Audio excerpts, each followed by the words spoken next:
Bonjour, c'est Ursule encore. On est le 9 mars 2025. Alors, je viens sonner la trompette aujourd'hui encore et je viens proclamer le retour de notre Seigneur Jésus-Christ. Amen et alléluia. Soyons tous bénis. Soyons remplis de sa joie. Amen. Alors, on est appelé à participer à la gloire divine. Quel privilège. Amen. Quelle grâce. Amen.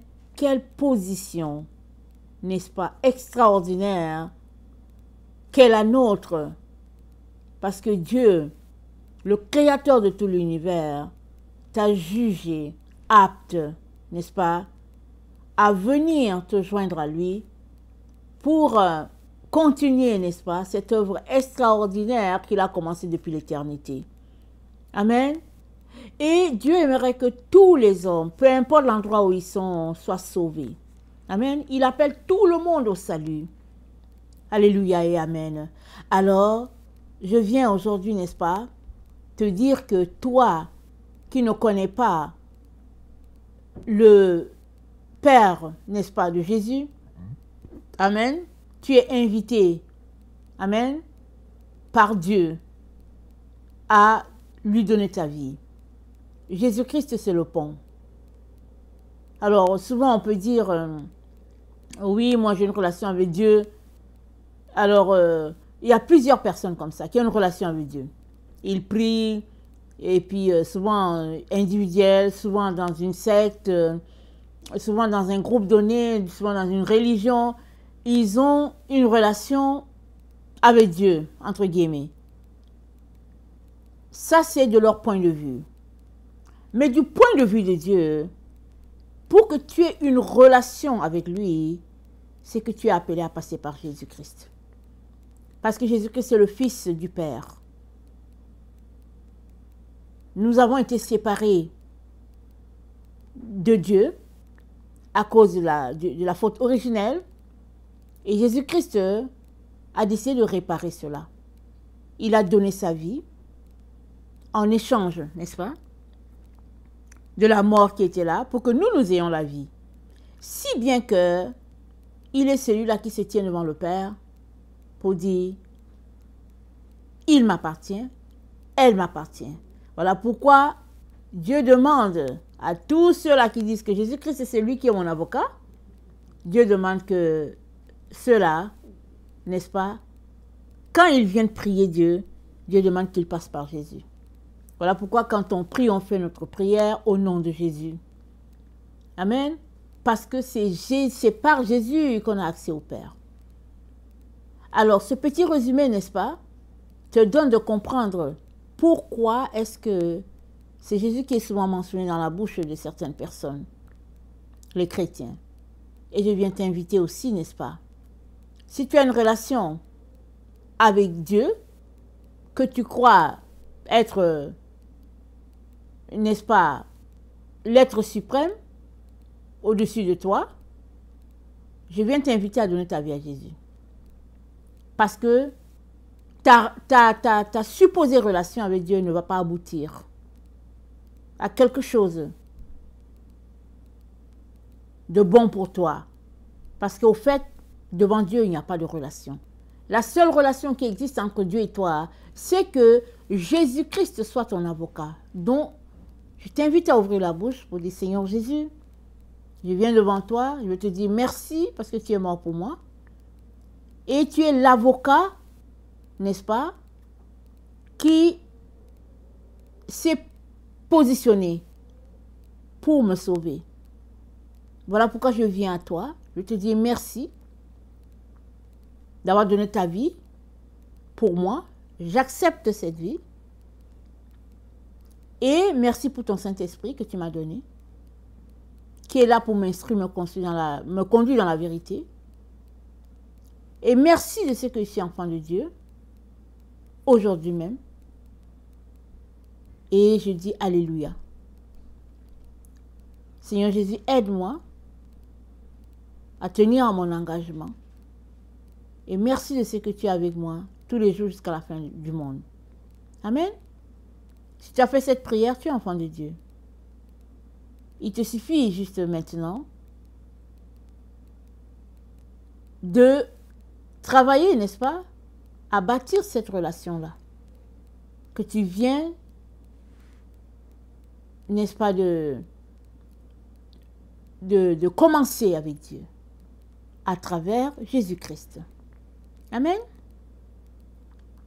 Alors, pour revenir à ce qu'on on a commencé, Dieu nous a appelés à participer à la nature divine, à être avec lui, à ce travail extraordinaire qu'il a commencé.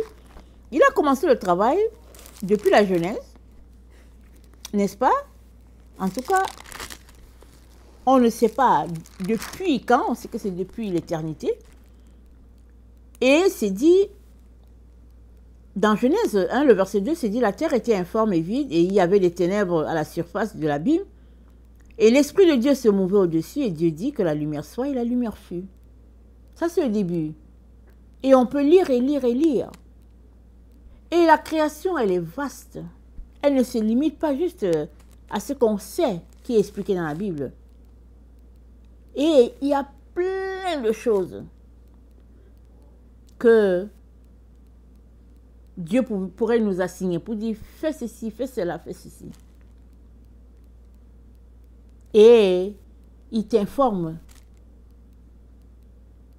qu'il est content de t'avoir comme enfant et il aimerait que tu participes avec lui à toute cette belle création, n'est-ce pas, qu'il a mis en place pour nous. Et dans 2 Pierre 1,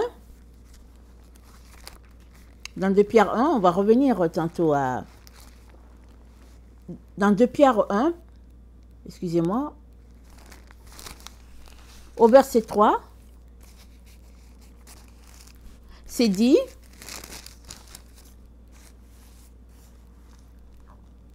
comme sa divine puissance nous a donné tout ce qui contribue à la vie et à la piété au moyen de la connaissance de celui qui nous a appelés par sa propre gloire et par sa vertu, lesquels nous assurent de sa part les plus grandes et les plus précieuses promesses, afin que par elles vous deveniez participants de la nature divine, en fuyant la corruption qui existe dans le monde par la convoitise. Amen. On est appelé, n'est-ce pas, à fuir la corruption qui est dans le monde, parce que Dieu nous veut participants avec lui. Vous savez que Dieu est saint. Il est saint, saint, saint et l'Éternel des armées, dit la parole de Dieu. Il n'y a pas de ténèbres en lui. Il n'y a même pas d'ombre, c'est ça que la Bible dit. Tu es invité à participer à la nature divine. Je suis invité à participer à la nature divine. On est tous invités à participer à la nature divine. Et tout commence pour nous quand on donne notre vie à Jésus. Mais notre nature est telle que on ne peut pas s'approcher de la sainteté de Dieu. Voilà pourquoi on a besoin de se dépouiller de nos habitudes, de nos pensées, de ce que nous faisons, notre habillement. On a besoin de se dépouiller et de ne pas présenter, n'est-ce pas, le côté charnel quand on vient devant Dieu. Mais on est appelé à venir devant Dieu en esprit et en vérité. C'est-à-dire, on ne réalise pas la grâce que Dieu nous a fait de nous appeler des participants avec lui. Et aujourd'hui, si on regarde autour de nous, le monde a beaucoup évolué, c'est vrai. Quand on vient dans le monde, on trouve que le monde fonctionne d'une façon et puis on se met aussi à fonctionner. Mais de plus en plus, on peut voir que la jeune génération, elle a une façon de voir la vie vraiment différente de la nôtre. Carrément. Mais quand on les regarde, on se dit, mais c'est pas possible. Amen. Pourquoi? Parce qu'il y a une coche de plus dans les choses de la séduction. Disons-le comme ça. Mais la séduction, elle n'a pas commencé maintenant.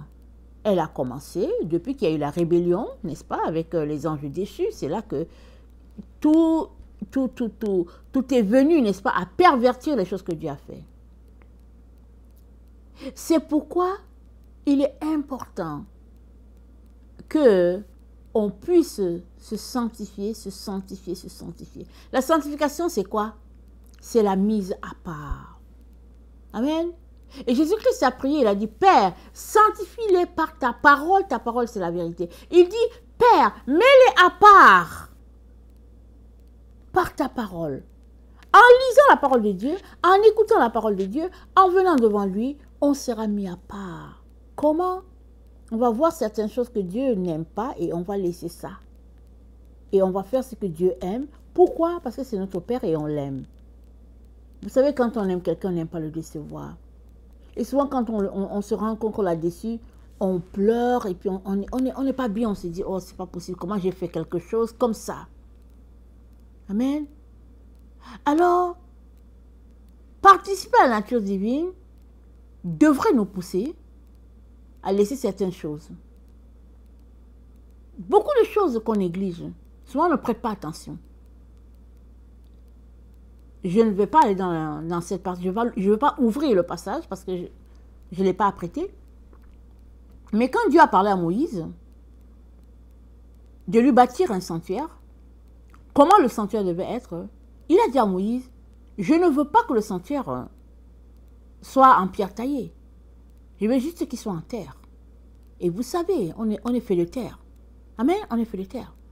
Mais l'autre information qu'il a donnée à Moïse, il a dit à Moïse, je ne veux pas qu'il soit élevé. Parce que je ne veux pas voir ton corps. Je ne veux pas voir une partie de ton corps. Quand tu vas vouloir prendre, n'est-ce pas, les marches pour arriver en hauteur, je ne veux pas voir. Tu dois être saint. Tout doit être couvert. Imaginez que Dieu dit ça à Moïse, un homme.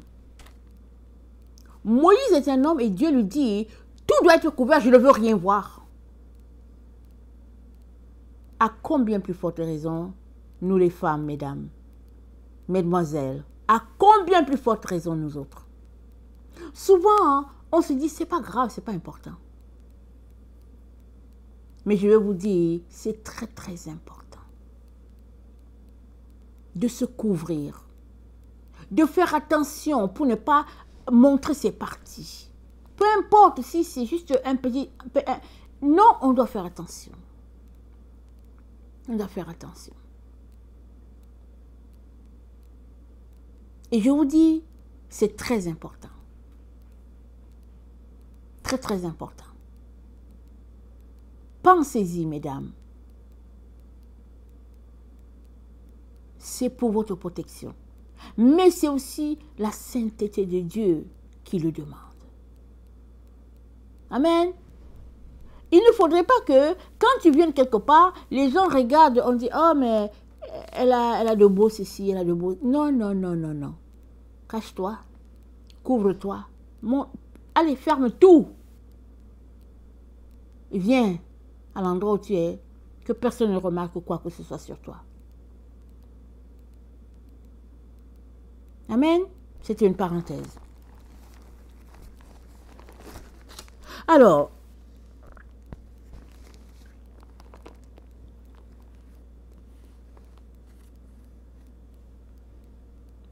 Ésaïe 56, le verset 4. Ésaïe 56, le verset 4 nous dit, « Car ainsi parle l'Éternel. Aux eunuques qui garderont mes sabbats, qui choisiront ce qui m'est agréable et qui persévéreront dans mon alliance. Je donnerai dans ma maison et dans mes murs une place et un nom, préférable à des fils et à des filles. Je leur donnerai un nom éternel, qui ne périra pas. Et les étrangers qui s'attacheront à l'Éternel pour le servir, pour aimer le nom de l'Éternel, pour être ses serviteurs, tous ceux qui garderont le sabbat pour ne point le profaner, et qui persévéreront dans mon alliance, je les amènerai sur ma montagne sainte, et je les réjouirai dans ma maison de prière. Leurs holocaustes et leurs sacrifices seront agréés sur mon autel, car ma maison sera appelée une maison de prière pour tous les peuples. Amen. Alors, Dieu invite tout le monde. Les eunuques étaient rejetés. Parce que il y a des personnes, n'est-ce pas, que les gens faisaient une chirurgie et puis finalement, ils ne pouvaient pas se reproduire. Ils étaient rejetés et ils étaient souvent malheureux. Souvent, c'est pas ça qu'ils voulaient, mais bon. Souvent, si tu es esclave et que, voilà, on te rend comme ça. Il y a des rois, n'est-ce pas, dans la cour des rois sur la terre jusqu'à aujourd'hui. Les personnes qui servent là-bas sont souvent des eunuques, ou bien surtout s'ils sont au service des femmes, du roi. Et ils sont souvent castrés. Et Dieu leur dit, je leur donnerai une place dans ma maison. Il dit, je leur donnerai un nom qui ne périra pas.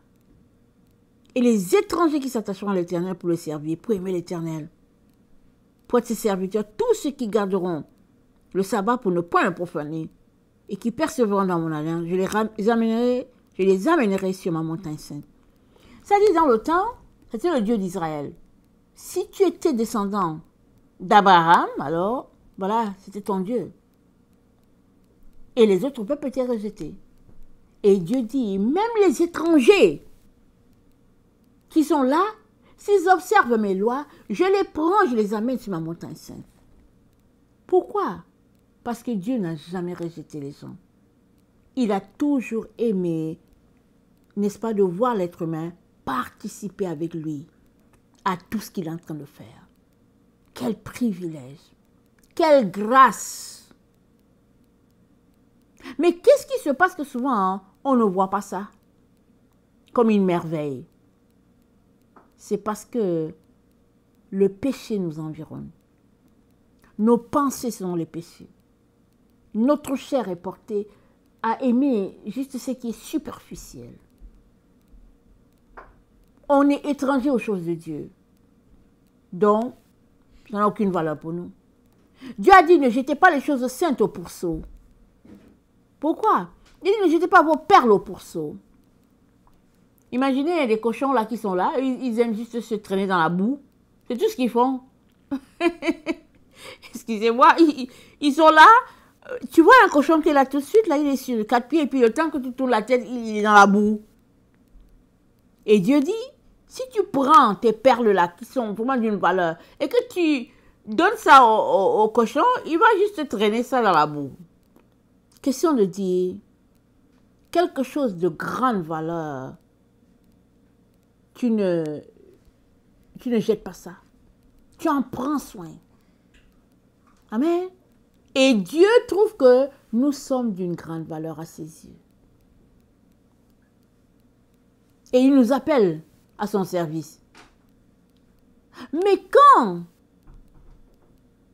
tu sais qui est Dieu, quand tu as juste une petite idée, c'est-à-dire juste quand tu t'arrêtes pour voir ce que Jésus-Christ a fait, mais tu es saisi, tu te dis, Seigneur, qui suis-je pour que tu m'envoies sur le trottoir pour appeler les gens à venir dans le royaume de Dieu? Qui suis-je? Amen. Tu t'arrêtes et tu te dis, mais attends, c'est parce que notre nature est portée à tout ce qui est vil qu'on ne réalise pas la grâce que Dieu nous donne de nous appeler participants à sa nature, participants à sa gloire. Ça, c'est Dieu.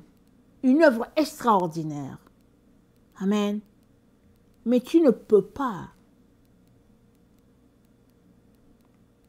faire ce travail-là si tu ne laisses le Saint-Esprit te transformer. Alors,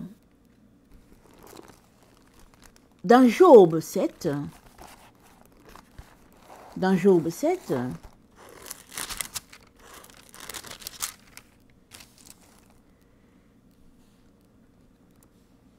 Au verset 17, voilà ce que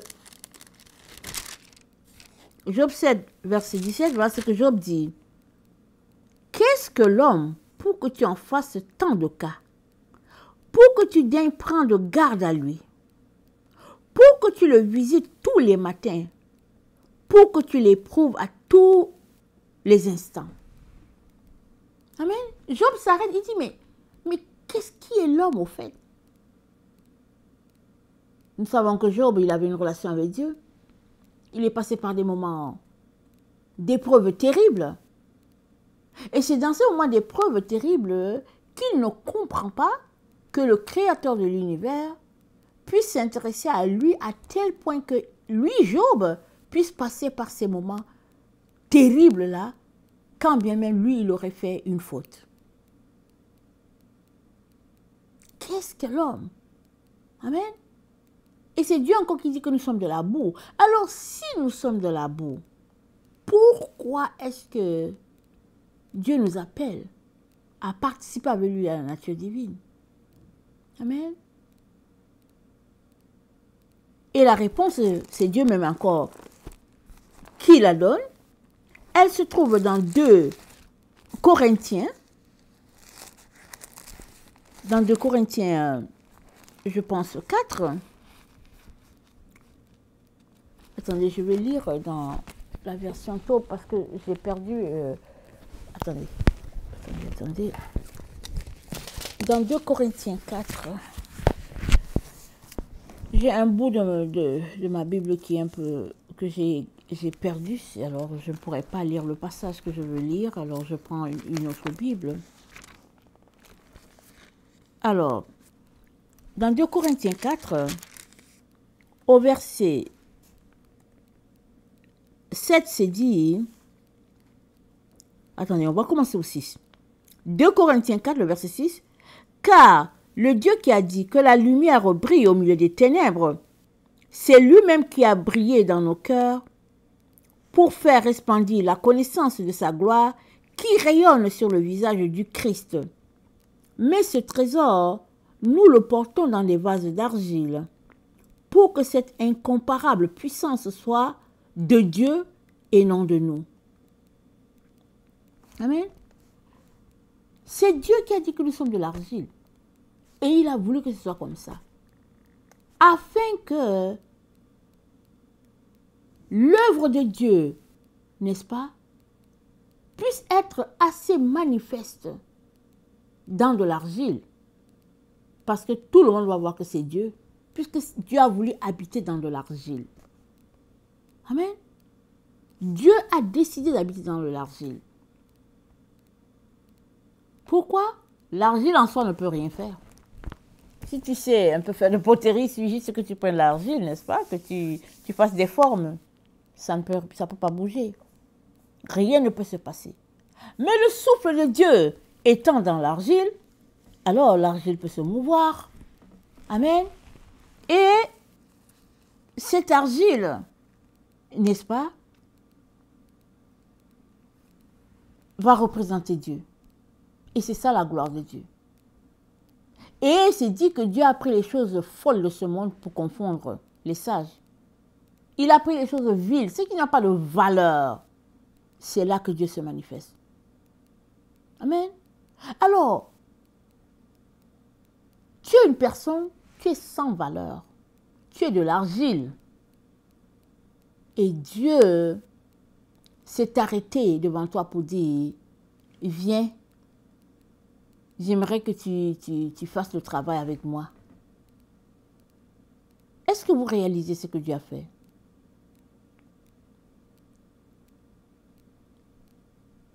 Que lui réponds-tu? Et une fois même, tu lui réponds, tu dis, oui, Seigneur, je veux. Tu es devant ton incapacité à faire quoi que ce soit si Dieu ne vient pas t'aider par son Esprit Saint.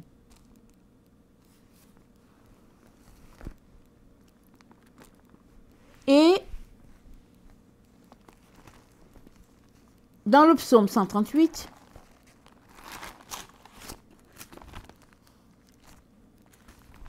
le psaume 138,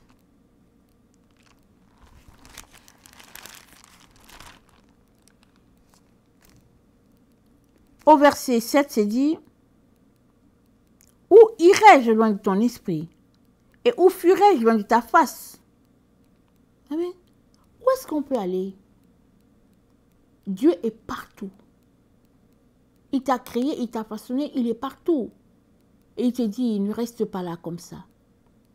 Viens, on va faire l'œuvre ensemble. Comme un père, n'est-ce pas, qui encadre ses enfants. Qui veut que l'enfant apprenne. Il a des choses à lui montrer.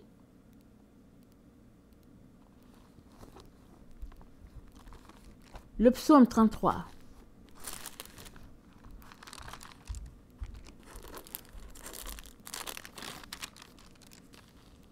Le verset 18, c'est dit, « Voici l'œil de l'Éternel est sur ceux qui le craignent, sur ceux qui espèrent en sa bonté, afin d'arracher leur âme à la mort et de les faire vivre au milieu de la famine. » L'œil de l'Éternel est sur ceux qui le craignent. L'œil de l'Éternel est partout. Partout.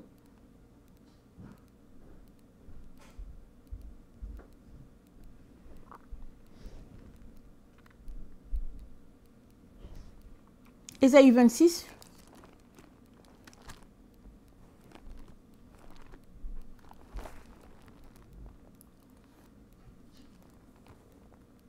Le verset 12. Éternel, tu nous donnes la paix, car tout ce que nous faisons, c'est toi qui l'accomplis pour nous. Seigneur, tout ce que nous faisons, tu l'accomplis pour nous. Ça dit quoi? Nous ayant fait participant à la nature divine, c'est lui encore qui accomplit ça en nous. On vient de voir, on est de l'argile, on ne peut rien. C'est Dieu qui vient se mouvoir en nous, et c'est encore lui, n'est-ce pas, qui fait l'œuvre en nous, selon qu'on le laisse faire. N'est-ce pas? Et jusqu'où on le laisse faire. Si bien qu'à la fin, c'est un chef-d'œuvre parfait, un chef-d'œuvre extraordinaire qui est là, mais c'est Dieu qui l'a fait. Et il te donne ça, il dit, ok, voilà ce que tu as accompli. Alors que tu sais en ton fort intérieur que toi, tu n'as rien fait. C'est Dieu qui l'a fait pour toi. Voilà combien il est bon, ce Dieu-là. Voilà quel père il est. Quel ami fidèle il est. Et c'est tout ce qu'il veut pour toi. Il veut tout simplement mettre ton nom à côté de pour lui, pour dire que voilà, elle m'a aidé, Chantal m'a aidé, Léo m'a aidé, Calix m'a aidé, c'est tout ce qu'il veut. Il est fier de ses enfants. Et il veut nous aider à aller plus loin. Maintenant, c'est à nous de prier pour dire, Seigneur, aide-nous à voir ta perspective. Parce qu'on ne voit pas la perspective de Dieu. On est rivé sur notre vision étroite de la vie, sur notre chair. Et sur ce qu'on aime, oh, je veux une voiture, je veux un vélo, je veux voyager, et puis je veux faire ceci, je. On est juste là.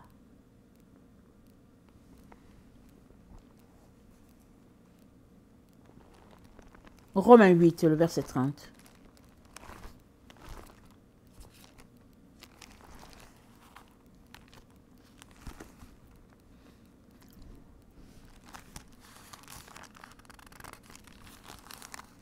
Romains 8, le verset 30. Et ceux qu'il a prédestinés, il les a aussi appelés. Et ceux qu'il a appelés, il les a aussi justifiés. Et ceux qu'il a justifiés, il les a aussi glorifiés. Que dirions-nous donc à l'égard de toutes ces choses? Si Dieu est pour nous, qui sera contre nous? Amen. Dieu, il nous a créés. Après, il nous appelle. Après que nous ayons dit oui, il nous justifie. Il nous envoie sur le terrain. Et après, il nous protège. Il nous défend. Et à la fin, il dit, voilà ce que Norbert a accompli. Voilà ce que Isabelle a accompli. Mais c'est Dieu qui a tout fait. Et il veut tout simplement, il aimerait tout simplement nous bénir. Il est tellement bon, tellement miséricordieux, tellement compatissant, tellement amoureux. de ses enfants l'argile. Amen. De l'argile. Voilà comment nous devons, n'est-ce pas, nous arrêter et voir la raison pour laquelle Dieu est après nous, en fait. C'est parce qu'il nous aime. Il veut nous aider. Il aimerait tout simplement prendre, n'est-ce pas, tout l'espace dans le récipient que tu es, fait d'argile, et apporter une gloire à ce récipient-là. Et c'est ça le miracle de Dieu. C'est ça, n'est-ce pas, la révélation, le mystère de Dieu. Ça dit Dieu dans de l'argile. La puissance et la sagesse de notre Dieu. Voilà ça. C'est ça que ceux-là qui se disent intelligents n'arrivent pas à saisir. Et Dieu vient à toi pour te dire, c'est pas grave si tu ne saisis pas tout ça. Mais accepte seulement que je vienne habiter en toi. Accepte que tu veux participer avec moi. Parce que c'est Dieu encore qui va t'aider à réaliser tout ce qu'il a déjà assigné, qu'il t'a déjà assigné dès la création, depuis la fondation du monde. Il t'a assigné des rôles. Mais tu as besoin, n'est-ce pas, de venir à lui et tu as besoin de le laisser te modeler à l'image de son fils. Parce que son fils, n'est-ce pas, a connu l'éducation du Père depuis la fondation du monde. Il est né, il a baigné dans la gloire.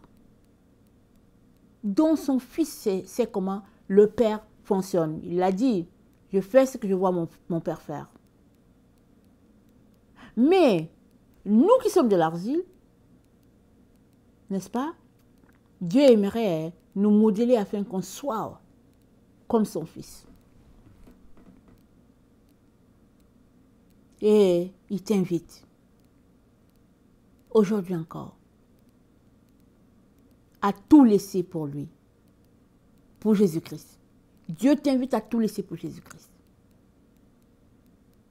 Ce n'est que comme ça qu'il pourra t'aider. Mais si tu lui accordes un 97%, un 75% et que le reste tu gardes, Dieu ne peut pas faire l'œuvre.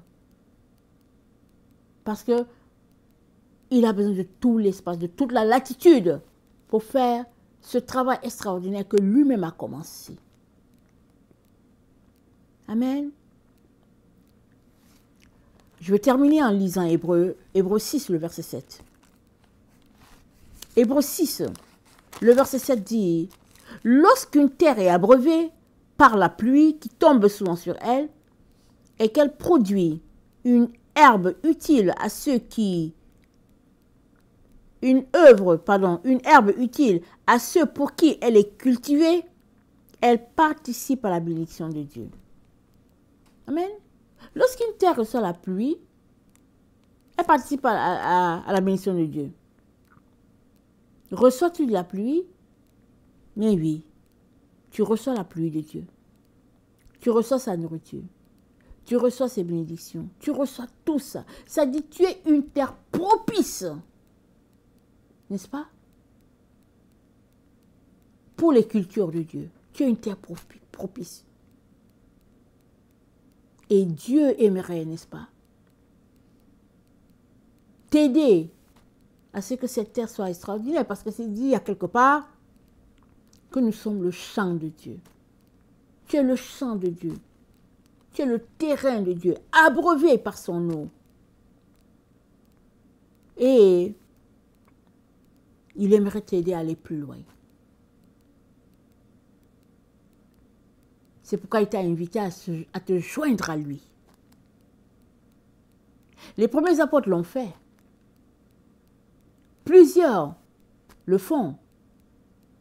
Voilà pourquoi, pour bien nous expliquer, n'est-ce pas, ce que Dieu est en train de faire, Pierre dit, Dieu a fait de nous des participants à sa nature. Il nous a associés à lui. Et conscient de cela, comprends que c'est important de te sanctifier, de te purifier, parce que sinon, tu ne peux pas t'approcher de Dieu. Sa sainteté va te consumer, tu ne vas pas tenir.